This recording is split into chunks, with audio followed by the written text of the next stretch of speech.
After you turn 60, something shifts deep inside. The rush of youth slows down, and suddenly you have more time to look back on your life, and look ahead, too. Maybe you're retired or winding down your career, thinking about what really matters.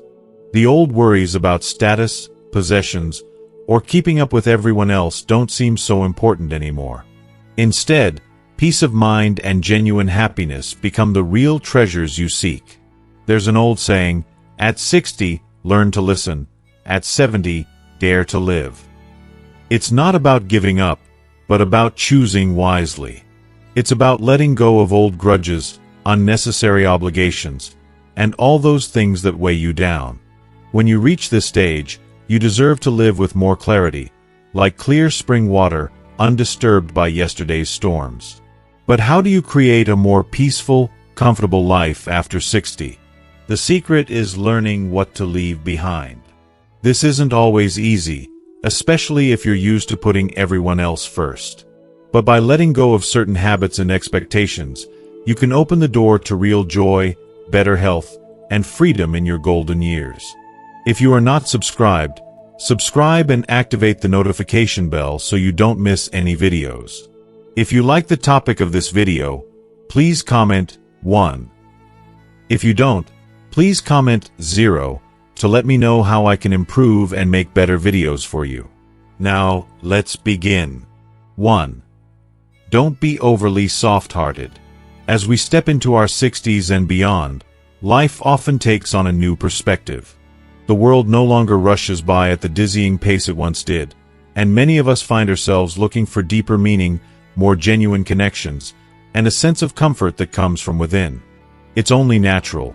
After decades of working, caring for families, and fulfilling obligations, we long for peace and happiness in our later years.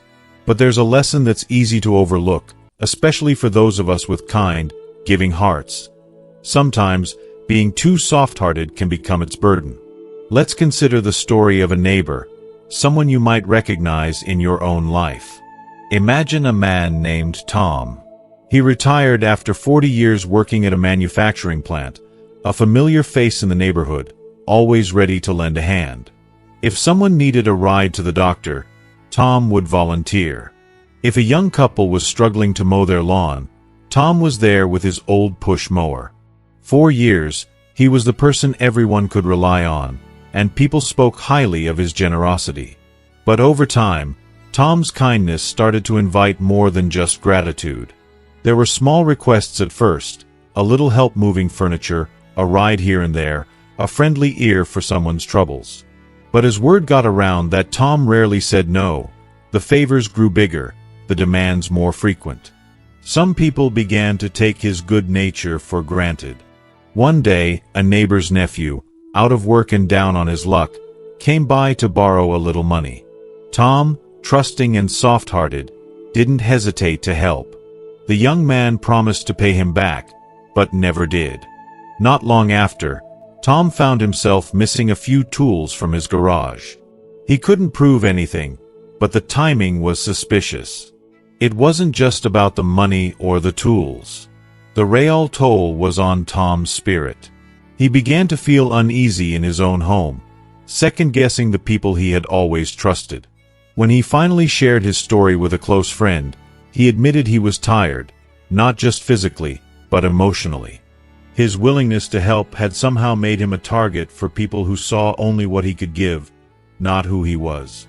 Tom's experience is all too common, especially for those of us raised to be helpful and polite, to put others' needs before our own.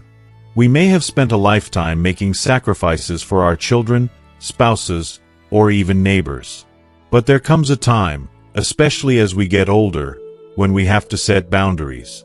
Not just for our good, but for our safety and peace of mind. This isn't about turning cold or selfish. In fact, it's about protecting the part of yourself that makes you loving and compassionate. After all, you've earned the right to enjoy your time, your health, and your hard-won sense of peace. If you say yes to every request, you may find yourself exhausted, resentful, or even at risk.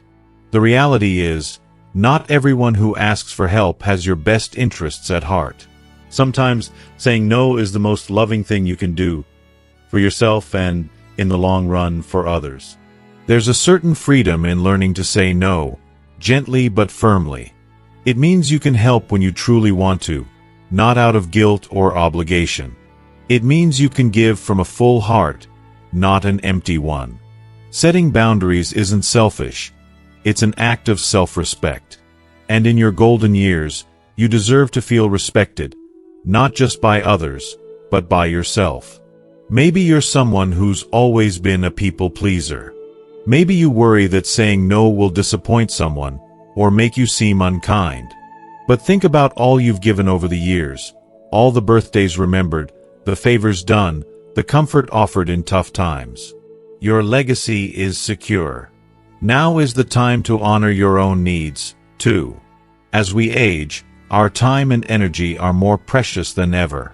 Our bodies may not recover as quickly, and our emotional reserves can run low. If we allow ourselves to be pulled in every direction, we lose out on the joys that later life can bring.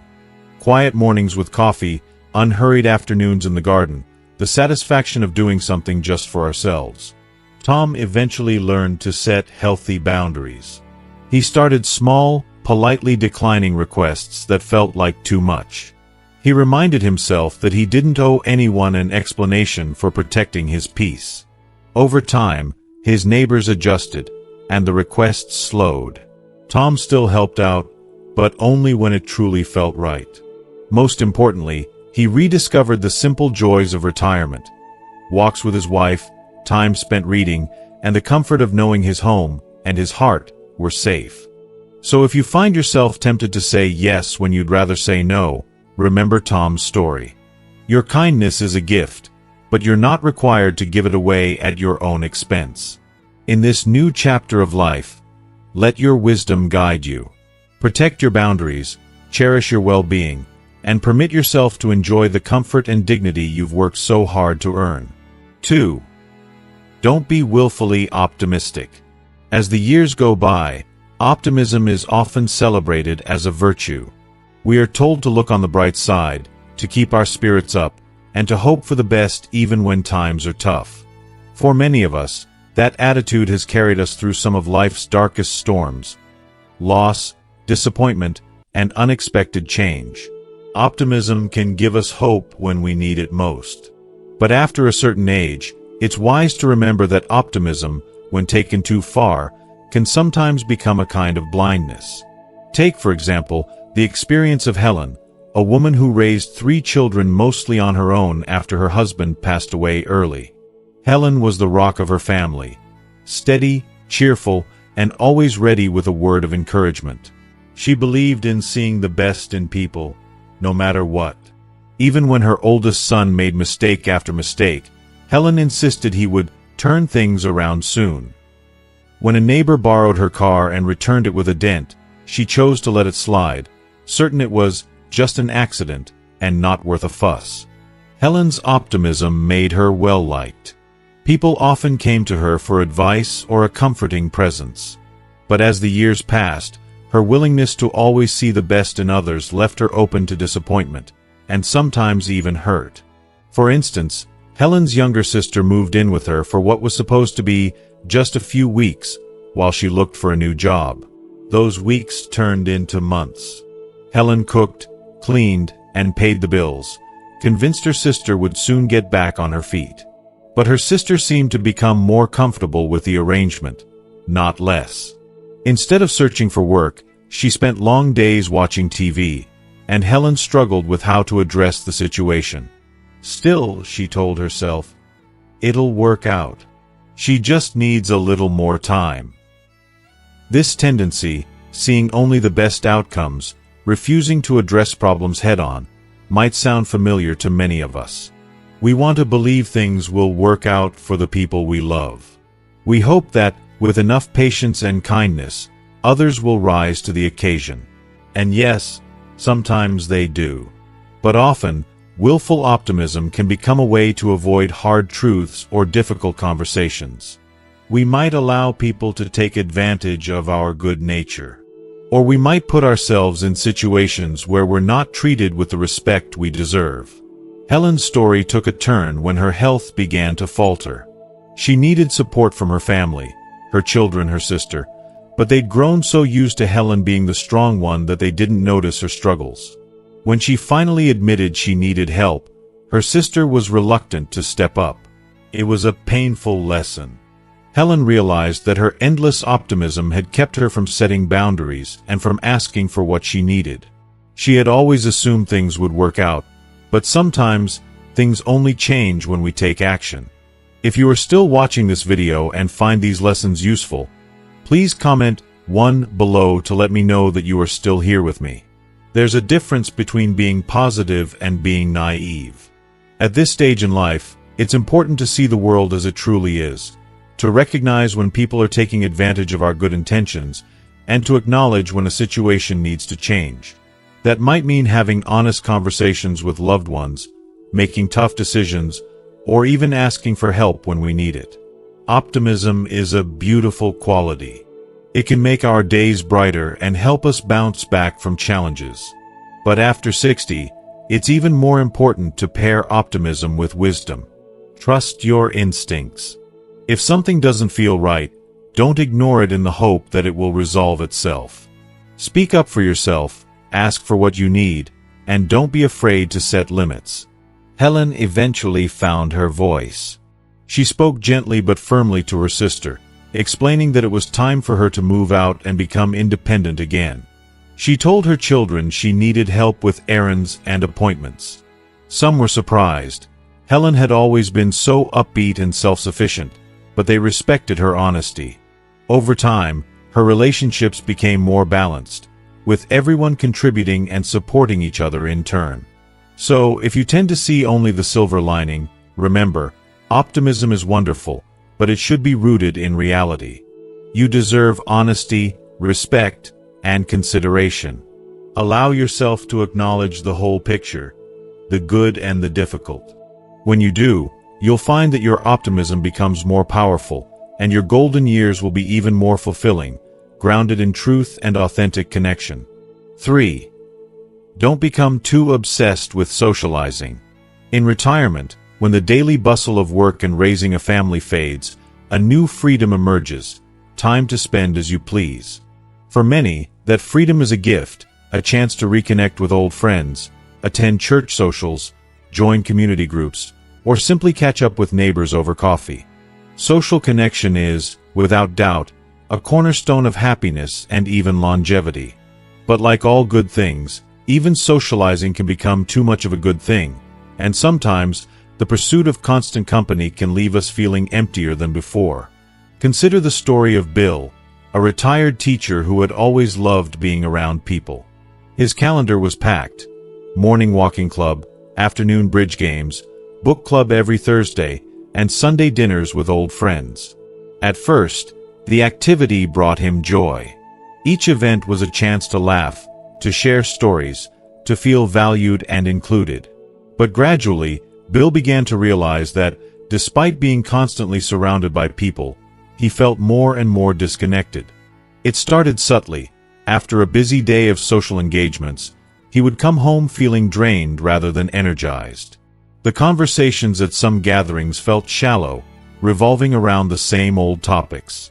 Sometimes, Bill even found himself longing for a quiet afternoon with his thoughts, but he felt guilty for skipping an event or saying no to an invitation.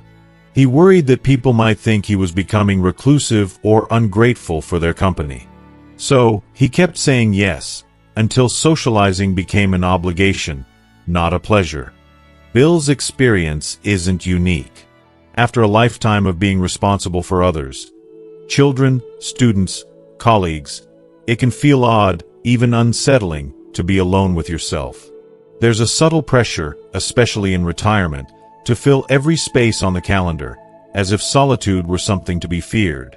After all, we've heard countless times that staying social is key to a long, healthy life. While it's true that friendships and connections are important, it's just as vital to nurture your inner world, to be comfortable in your own company. There's a difference between meaningful relationships and constant social activity.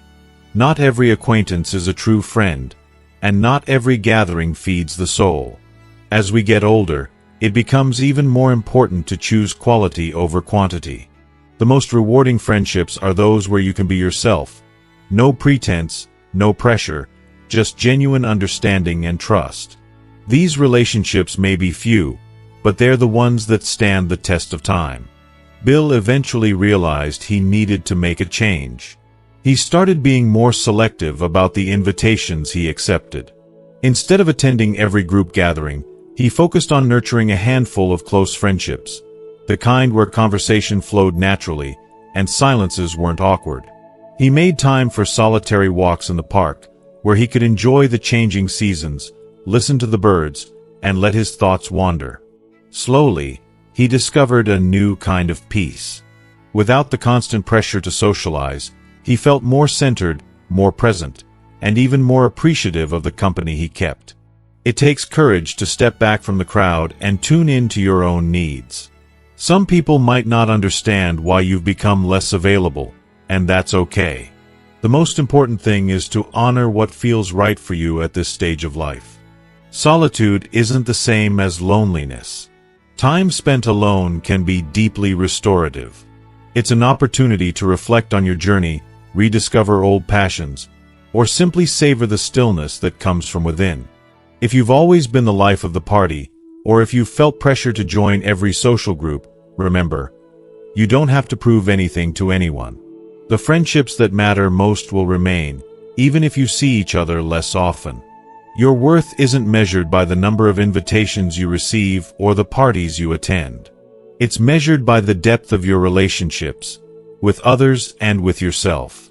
In your golden years, let your calendar reflect your true desires, not just the expectations of others. Make space for the people who truly understand you, and for moments of quiet joy. Don't be afraid to let go of surface-level connections or activities that drain you. When you find the right balance between togetherness and solitude, you'll discover that life becomes richer, more peaceful, and infinitely more rewarding. 4. Don't neglect saving money. In the early days of retirement, many people imagine a life of simple pleasures, a cozy home, the freedom to visit the grandchildren, a favorite chair by the window, or maybe even a long-awaited trip across the country. After years of hard work, you finally have time to enjoy what matters most. But there's a quiet truth that often goes unspoken. Financial security is the foundation for real peace of mind in your golden years, and neglecting to save money can turn even the happiest retirement upside down. Let's look at the story of Joan and Frank, a couple who'd worked hard all their lives. Frank spent 40 years at the post office, while Joan managed the household and raised their 3 kids. They'd always lived modestly, rarely splurging, and assumed their pensions and social security would be enough to get by. For a while, it was. Life felt stable, until one winter, Frank developed serious health problems. Suddenly, there were new bills, co-pays for specialists, prescriptions not fully covered by insurance, and a hospital stay that stretched their savings thin. Joan found herself losing sleep, anxious about how they'd pay the next round of expenses. For the first time, she wished they'd put away just a little more during the good years. Their story is hardly unique. As we get older, unexpected expenses can appear out of nowhere. Medical costs, home repairs, or even helping out an adult child in a crisis can quickly drain what once felt like a comfortable cushion. Without enough savings, many seniors face tough choices. Skip a doctor's appointment, postpone fixing the furnace, or stretch every dollar at the grocery store. The fear of running out of money becomes a constant, quiet companion, robbing you of the comfort you worked so hard to build. Saving money after 60 isn't just about numbers in a bank account. It's about preserving your dignity, your freedom, and your ability to make choices. When you have a little set aside, you're less vulnerable to life's surprises. You don't have to worry about asking your kids for help, or about missing out on small joys, like treating yourself to dinner out or buying a birthday gift for a grandchild. Savings give you the confidence to handle whatever comes your way, on your terms. For many people, the habit of saving was easier during their working years. Every paycheck was a reminder to put a little aside for a rainy day. But after retirement, When your income becomes fixed, it's tempting to think the time for saving has passed. The truth is, it's never too late to save. Even a small amount set aside each month can make a difference. Think of it as an investment in your peace of mind. Joan and Frank decided to make some changes. They downsized their home to reduce expenses and started keeping a careful eye on their spending. Joan learned to cook more meals at home, finding comfort in familiar recipes. Frank picked up a part-time job at the local library, both for a little extra income and to stay busy. Most importantly, they worked together to create a simple budget. Nothing fancy, just a list of what came in and what went out each month. At first, it felt restrictive, but soon it brought a sense of control and relief. For the first time in months, Joan slept through the night, knowing exactly where they stood. Saving money doesn't mean giving up everything you love. It's about making thoughtful choices and planning for the future, even if that future seems uncertain. Maybe it means holding off on a big purchase or skipping an unnecessary subscription. Maybe it's putting away a little cash for emergencies, or talking openly with family members about what you need and what you can realistically afford. If you're already in your 60s or beyond and feel like it's too late to start saving, remember, small steps add up. Every dollar saved is a dollar that can bring you security, independence, and the ability to weather life's storms. If you're still supporting others, set boundaries and remember to take care of your own needs, too. In the end, the goal isn't just to survive, it's to live with confidence, comfort, and the freedom you've earned. Don't let financial worries overshadow the joys of your retirement. By making saving a priority, no matter how late you start, you're investing in your happiness and peace of mind for all the years ahead. 5. Don't underestimate the importance of health. If you are still watching this video and find these lessons useful, please comment 2 below to let me know that you are still here with me. For many of us, reaching our 60s brings a sense of relief and freedom, a chance to slow down, enjoy our families, and savor life's small pleasures. But if there's one truth that becomes clearer with each passing year, it's this: health is everything. Without it, even the simplest joys can slip through our fingers. Take the story of Edna, a spirited grandmother who loved gardening, baking, and hosting Sunday dinners for her ever-growing family.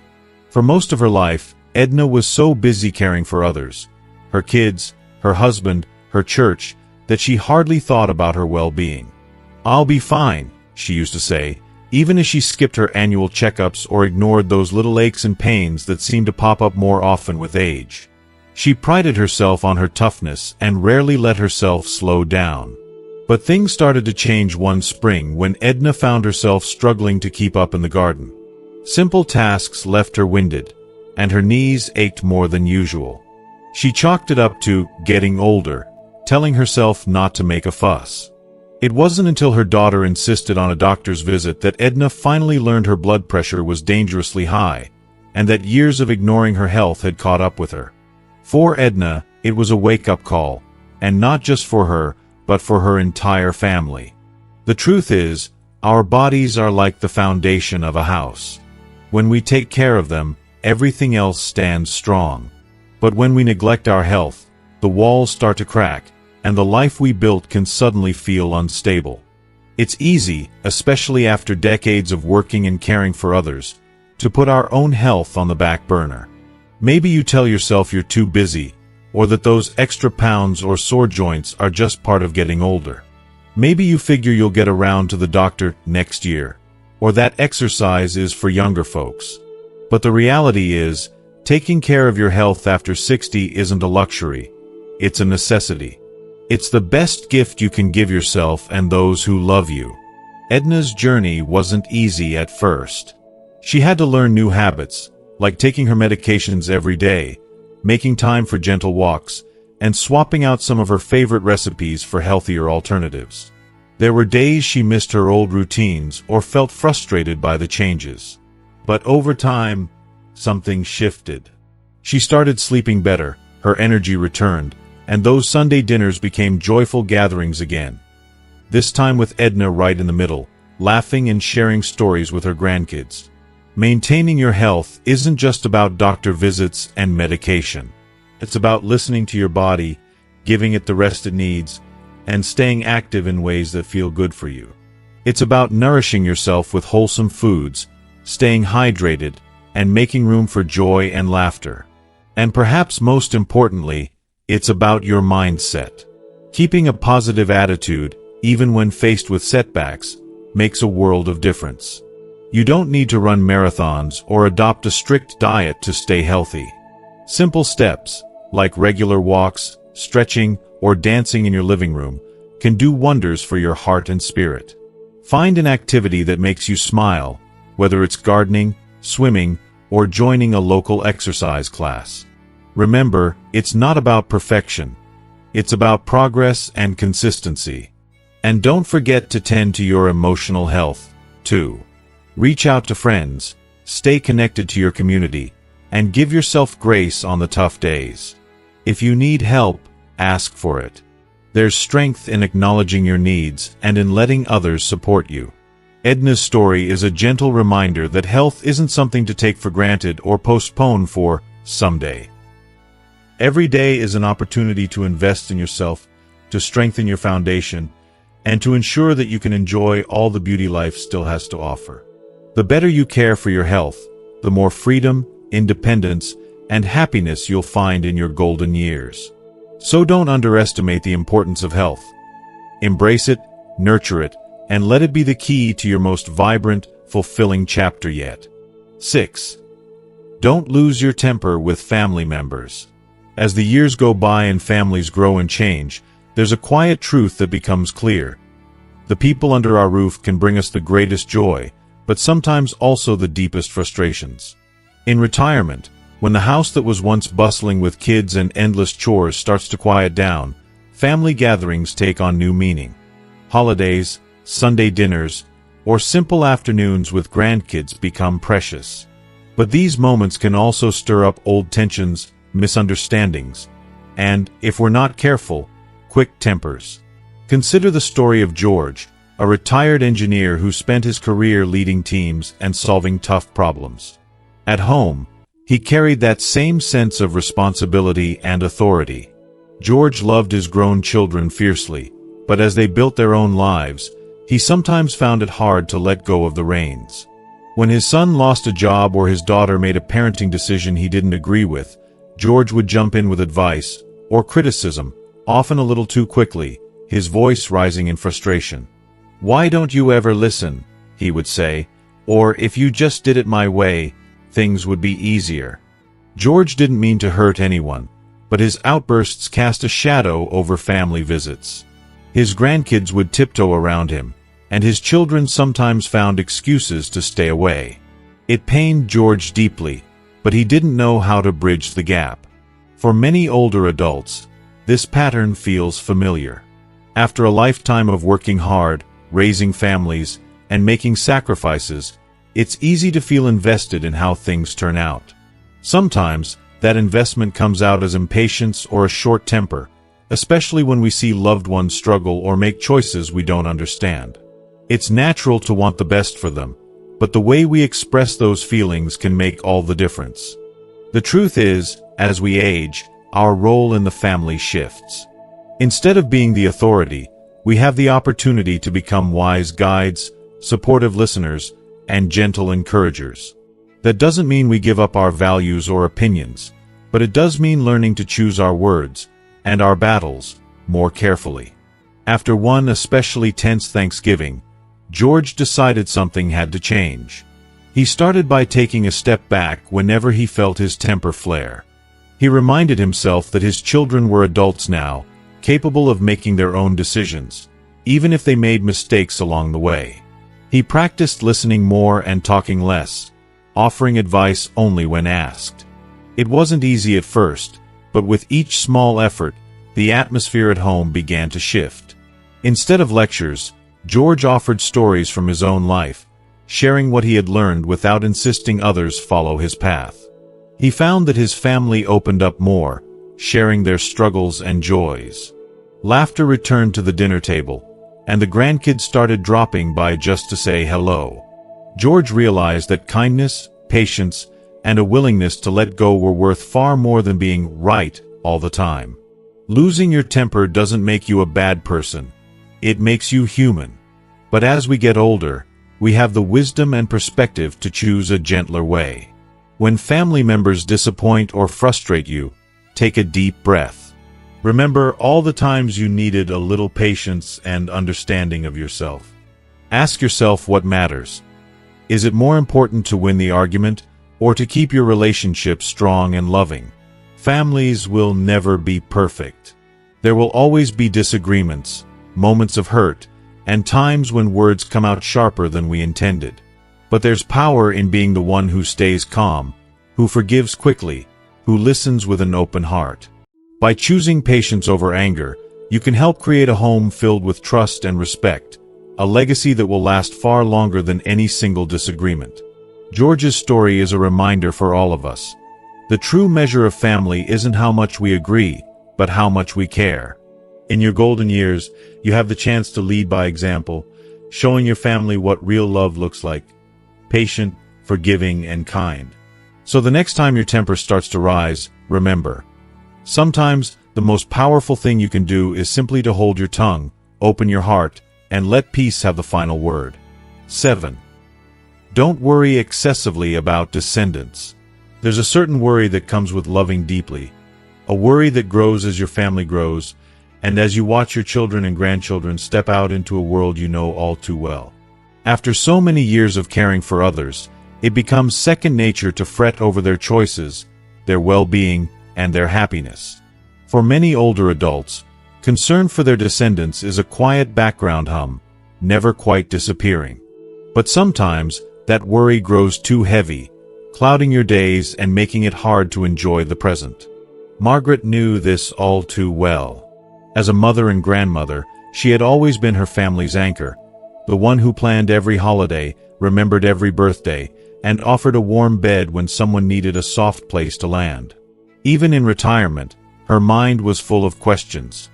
Was her son's new job secure? Was her daughter happy in her marriage? Were the grandkids making good friends, getting good grades, staying safe? Each time the phone rang, Margaret's heart would skip a beat, fearing bad news. One evening, after a day spent babysitting her youngest granddaughter, Margaret sat quietly at her kitchen table, her mind racing with what-ifs. Would her granddaughter struggle with reading like her father had? Would she fit in at her new school? The worries piled up until Margaret's chest felt tight. Her daughter, seeing her mother's anxiety, reached out and placed a gentle hand on hers. "Mom, you always taught me that kids need space to find their way. Trust that we'll figure things out, just like you did." It was a turning point for Margaret. She realized that, while her love for her family would never fade, her constant worry wasn't helping anyone. Not her children, not her grandchildren, and certainly not herself. Her anxious energy sometimes made things harder, as if her fear could somehow shape the future. The truth is, each generation walks its path. Just as you face challenges, heartbreak, and unexpected joys on your journey, so too will your children and their children. There will be moments when they stumble, and moments when they shine.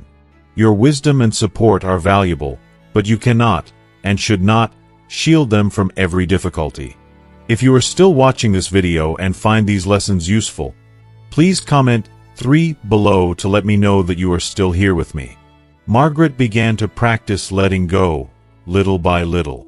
When her grandson failed a math test, instead of spiraling into worry, she offered encouragement and a listening ear.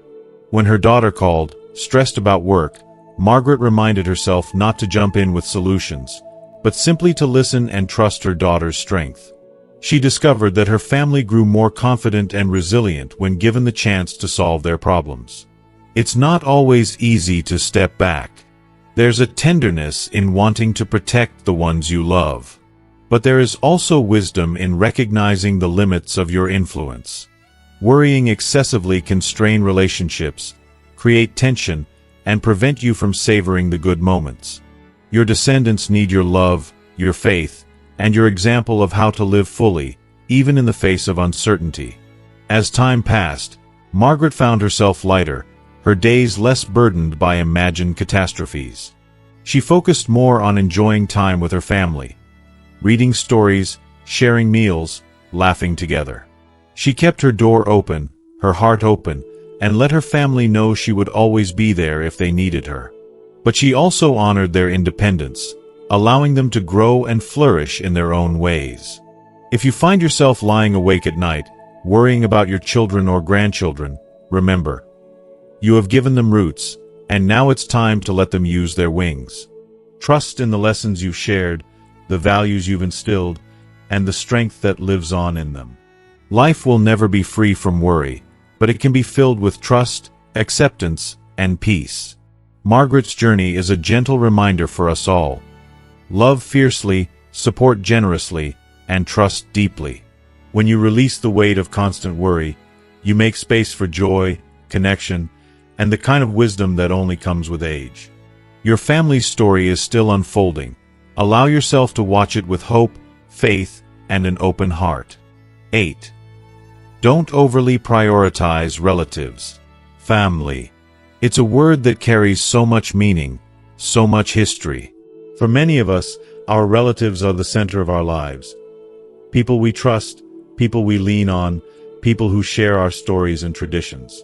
There's a natural bond that comes with blood ties, a sense that family will always be there, no matter what. But sometimes, that bond can blur our judgment, leading us to prioritize relatives over our well-being, peace of mind, or even other meaningful relationships. Take the story of Helen, a widow in her 70s, who spent decades putting her extended family first. Whether it was lending money to a cousin in trouble, hosting every family reunion, or mediating conflicts between siblings, Helen's life revolved around keeping her relatives close and connected. She believed that family loyalty meant always saying yes, even when it came at a personal cost. Over time, though, Helen began to feel drained.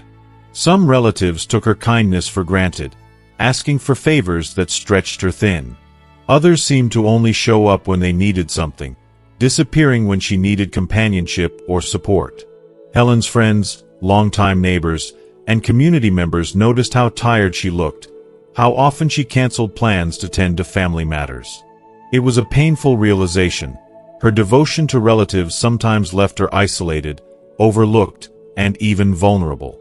This experience is familiar to many seniors who feel that family comes first, always. The truth is, while family ties can be a source of strength, they don't automatically guarantee loyalty, respect, or support. Sometimes, people who aren't related by blood can become more dependable friends, offering genuine care and companionship without the complications of family drama or obligation. Helen's story took a hopeful turn when she began to reevaluate her priorities. She started setting boundaries with relatives who repeatedly asked too much or caused unnecessary stress. She learned to say no without guilt, understanding that her well-being mattered just as much as anyone else's needs. At the same time, Helen rekindled friendships she neglected for years, neighbors she shared hobbies with, church friends who brought laughter and warmth, and even a local book club that offered stimulating conversation.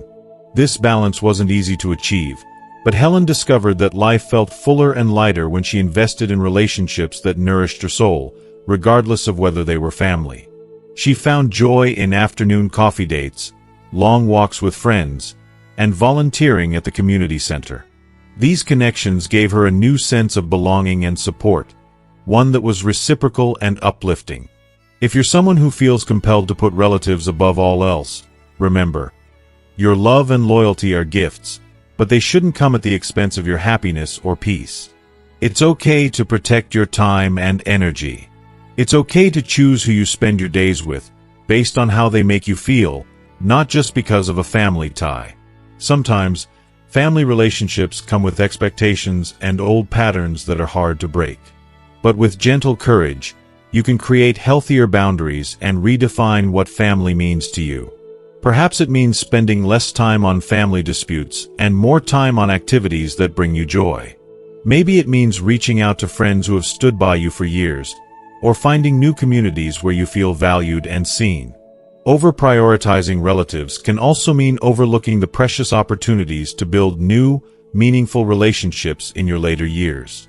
The world around us is full of potential friends and companions who share our interests, values, and kindness. By opening your heart beyond family, you allow yourself the chance to grow, to heal, and to enjoy life more fully. Helen's journey teaches us that family isn't defined solely by blood. It's defined by love, respect, and mutual care. You deserve relationships that lift you and bring joy, whether they come from relatives or chosen family. Your golden years are a time to celebrate all the connections that enrich your life, without feeling trapped by obligation. So, as you navigate this chapter of life, consider where your heart feels most at peace. Prioritize relationships that honor your worth and bring you happiness. And remember, you have the wisdom and the right to create a circle of care that truly supports and nourishes you, whatever labels those connections may carry. In doing so, you'll find not just comfort, but freedom. The freedom to live on your own terms, surrounded by love that uplifts and sustains you through every season. As we journey through our golden years, the lessons we've gathered become the compass guiding us toward a life filled with peace, joy, and fulfillment. It's not always easy to let go of old habits or to set new boundaries, especially when it comes to family and friends. But each choice to protect your well-being, to cherish your health, and to surround yourself with genuine connection is a step toward living life on your own terms. Remember, this is your time, a chapter meant to celebrate the wisdom you've earned and the freedom you deserve. You have the power to shape your days, to embrace what truly matters, and to create a life that nourishes your spirit. Whether it's choosing who to spend time with, prioritizing your health, or finding peace in letting go of unnecessary worries, every decision counts. Your experiences are a treasure, and your story is still unfolding with new possibilities. If you found value in this journey together, I invite you to share your thoughts below. What is one lesson that resonated with you, or a practice you plan to bring into your daily life? Your stories and reflections enrich this community and remind us all that we are never alone in this path. Please leave a comment, like this video if it touched your heart, and share it with friends or family who might benefit. Don't forget to subscribe to our channel for more inspiring stories and practical wisdom tailored just for you. Here's to living well, loving deeply, and embracing every moment of your beautiful journey.